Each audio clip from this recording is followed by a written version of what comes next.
तर hello everyone, आणि आज मी पुन्हा एकदा आले तुमच्यासोबत ब्लॉग घेऊन. आणि आज आपण जातोय फिरायला. कुठे जातोय, काय जातोय, कसं जातोय ते तुम्ही पूर्ण ब्लॉग बघितल्यावरच तुम्हाला कळेल. सो ब्लॉग कंटिन्यू बघा, स्किप नका करू.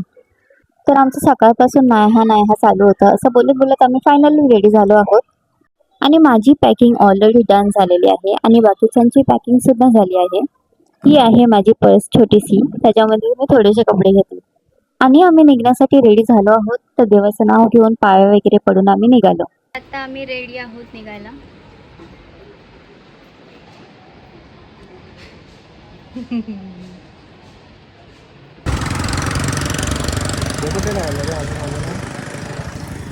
तर इथे नेहमीप्रमाणे आम्ही 2 बाईका काढल्या आणि 2 बाईकनी आम्ही ट्रॅव्हलिंग करणार आहोत.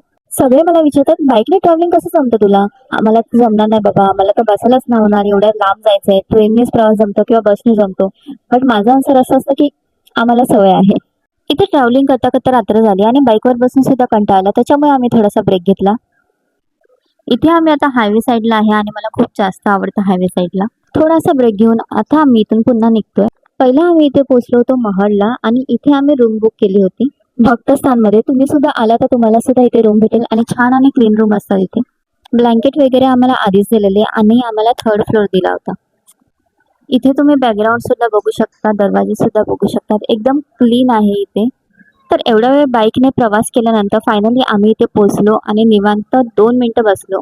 रूम जास्त मोठी नाहीये, पण हा जास्त छोटी सुद्धा नाहीये, कम्फर्टेबल आहे फॅमिलीसाठी. तुम्ही बघू शकता बाहेरचा लुक मीन्स अशा प्रकारे असेल. इथे समोरून जावाल तर तुम्हाला मंदिर भेटेल आणि बाजूला आम्ही आलो होतो हॉटेलमध्ये जेवण करायला. तर हॉटेलमध्ये आम्ही ऑर्डर केली होती व्हेज थाली आणि चायनीज फूड. जेवण झाल्यानंतर आम्ही थेट गेलो होतो मंदिरामध्ये दर्शन करण्यासाठी, कारण का सकाळी गर्दी असते आणि आज आम्हाला इथे बघू शकतात कोणीच नाहीये, फक्त आम्ही आहे. दर्शन करून आम्ही रिटर्न आलो आणि झोपून गेलो, कारण का आम्ही खूप जास्त थकलो होतो आणि उद्या पुन्हा प्रवास सुरू करायचा होता.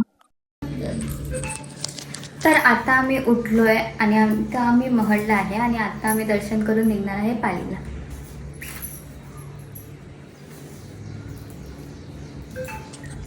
तर आज मी घातलाय हा रेड कलरचा कुर्ती महडसाठी आणि हा मी फिटिंग नाही केला कारण का खूप गरमी चालू आहे आणि मला रॅशेस सुद्धा होतात, म्हणून मी हा फिटिंग नाही केला.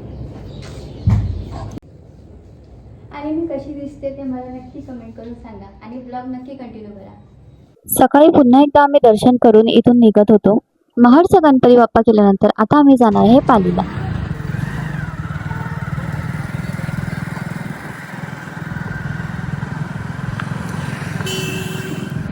पण त्याच्या आधी आम्ही गेलो होतो नाश्ता करायला आणि तिकडे मला हा क्यूट डॉगी दिसला. किती जास्त क्यूट होता हा, त्याच्यामुळे आम्ही छोटासा व्हिडिओ काढला त्याचा. इथे आम्ही ऑर्डर केलं होतं 1 प्लेट भजी, 1 प्लेट मेंदूवडा आणि 1 प्लेट डोसा. मसाला डोसांचा खूप जास्त छान होता, मला तर खूपच आवडला. सगळ्यांचा नाश्ता ऑलमोस्ट झाला होता आणि फक्त मी बाकी होती, तर फटाफट खाऊन आम्ही निघालो. आम्ही आलोय गगनगिरी महाराजच्या मंदिरामध्ये. बघ, जर तुम्ही कधी ह्या साईडला आलात महड किंवा पाली साईडला, तर तुम्ही ह्या मंदिरामध्ये सुद्धा येऊ शकता. खूप जास्त तुम्हाला छान वाटेल. इकडे ही नदी आहे, ही नेहमी अशीच वाहत असते. उन्हाळा असो किंवा पावसाळा असो, ही नदी नेहमी अशी वाहत असते. मला तरी इथे येऊन खूप जास्त छान वाटलं आणि खूप जास्त शांती होती इथे, पीस होता. इकडे आम्ही अर्धा तास राहिलो, थोडंसं शांतपणे बसलेलो, थोडेसे फोटो काढले आणि तिथून निघालो आम्ही.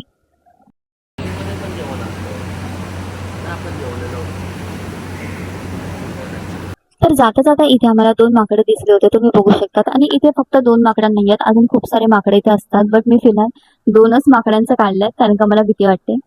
त्याच्यानंतर पालीला पोहोचू सगळ्यात आधी आम्ही जेवण केलं. जेवण झाल्यानंतर आम्ही रूम शोधायला चालू केली इकडे तिकडे आणि आम्हाला कुठेच रूम भेटत नव्हत्या त्या दिवशी. आणि ज्या रूम भेटत होत्या त्यांच्या प्राइस खूप जास्त हाय होत्या. इकडे सगळ्यात आधी आम्हाला इथे गरा दिसला, म्हणून आम्ही गरा घेतला आणि गरे खाल्ले होते आणि गरा खूप छान होता, कापा होता.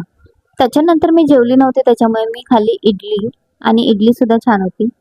तुम्ही बघू शकतात मंदिरच्या बाजूला हे आहे प्रसादालय, इथे तुम्ही प्रसाद घेऊ शकतात. 30 रुपये प्लेट इथे प्रसाद भेटतो आणि खूप छान भेटतो. त्याच्यानंतर आम्ही दर्शन करून फ्री झालेलो होतो आणि थोडंसं गप्पा मारत होतो. आणि एवढं जास्त ऊन आणि गरमी होती की मला सहन नव्हतं होत, त्याच्यामुळे आम्ही 5:30 वाजता बरोबर निघालो.